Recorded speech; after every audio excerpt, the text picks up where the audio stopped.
Welcome to the 5-Minute Salute. I'm your host, Chris Budihas, and joining me virtually is Charles Johnson with Grind Hard, Hustle Smart. Charles, how are you doing? I'm doing good today, Chris. Thank you for having me. Nah, thanks for taking the time. So, hey, just tell the audience where you're from originally and what you do in the military. Well, it's a little complicated. So originally I was, born in Syracuse, New York, but my grandmother moved down to a place called Fairfield, Alabama, just outside of Birmingham. And so I spent a good bit of my life there. And I joined the Army in 2009, August 2009, and I did TMDE, or 94 Hotel, if some people may be familiar with that, calibration. Calibration tech, for, right? Yep, 10 and a half years. And so when you got out, what was your post-military journey, and how did you come about to start Grind Hard, Hustle Smart?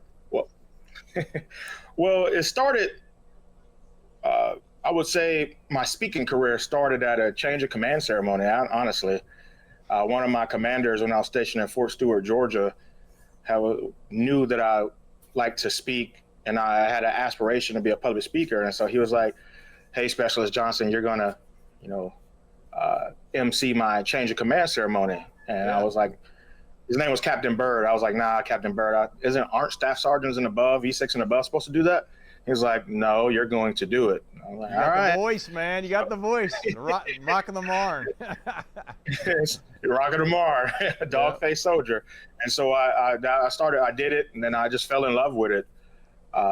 And up until the point where I got out, I kept doing it. I did the standard stuff, joined Toastmasters when I was in South Korea, all that good stuff. And eventually, when it came time for me, when I discharged, I didn't want to do what I had done in the military because I felt that kind of, boxed me in, so to speak, in terms of where I wanted to go with my life and the aspirations that I had for myself and the talents that I wanted to utilize. And so I started speaking here and there. We call it in the business free till a fee. So I started speaking for free, volunteering, and then I was like, let me go official. Let me do the standard stuff, get a website, get a LLC, all that good stuff. And so I did that, and then Grind Hard, Hustle Smart came from the podcast.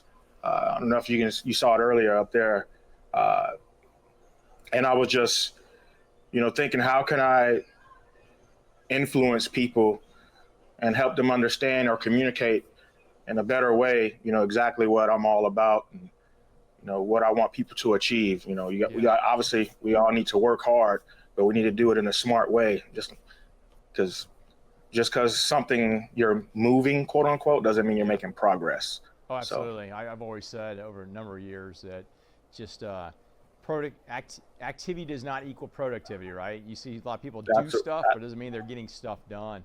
So with absolutely. So you concentrate on coaching mostly at the individual level, or working with businesses, or just both? Both. So I've done a multitude. I would say I do it individually because I'm a certified life coach, but I'm also do workshops. Obviously I speak. I do public speaking. I did an engagement the end of last year in Huntsville, speaking to an association of Head Start administrators. I've spoken to students. That's where I mostly focus a lot of my energy, on young people, speaking to, colleges. I spoke at my college even before I graduated. Okay. And so that's great. There's definitely an art to it, right? I mean, you got to have a message that be clearly communicated. And I tell people, when you public speak, there's a level of entertainment too, because as you've seen in your time in the military, how many commanders you sat up there, you're like, "Oh my God, will this guy stop?" And so, I got in trouble like that one day. Yeah, well, and especially in a very tech savvy or tech heavy society, the ability to get in front of people and communicate a message that they'll understand, and two, they'll walk away with whatever your intent was behind that message. Sometimes it's some coaching, right? Because, I look at some of my kids' personal college experiences. Some of these things that aren't taught in school, and definitely in some of our high schools, maybe not as taught as much as it was previously. Somebody like you. So for those folks who are looking for some coaching, how do they find you? They can just go to my website, simply thecharlesjohnson.com. thecharlesjohnson.com. That's awesome. Yeah, thecharlesjohnson.com. Absolutely. Well, hey, Charles. I'm also, Yeah, go ahead. I was gonna say I'm also on, all podcasting platforms. Yep. And I just want to let you all know, I just published my first book in February. Oh, congratulations! I'm excited about that. Yeah, what's it's the name? called Lit, L-I-T, Leaders Okay. Inspire Transformation. Well, that's huge. What a great message. And it did publish last February or upcoming February? This past February. It's on Okay, awesome. self-published on Amazon.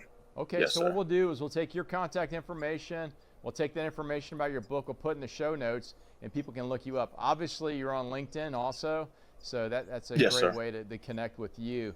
So, last question. What one bit of advice would you give folks that are in the service looking to potentially, when they will separate from the military, what bit of advice would you give them? The first bit of advice I would give is to simply not box yourself in with what you used to do in the military. Yeah. I think our lives, especially after the military, is far more expansive than we give it credit for. And we don't need to just focus specifically on the easy thing, which would be just to look for an industry that we associate ourselves with according to our MOS or whatever we did in the military. Explore your talents, explore your gifts, go out there. Yeah. This is the time for you to go chase your dreams and put your foot to the pedal and see what happens. Gigantic. The opportunities are wide and deep if you're willing to put the calories in, as I told somebody yesterday. So, hey, sir, thank you for your service to our nation. Thank you for what you're doing for our community to make it better. And I look forward to staying in touch. All right, Chris, thank you. I appreciate you having me.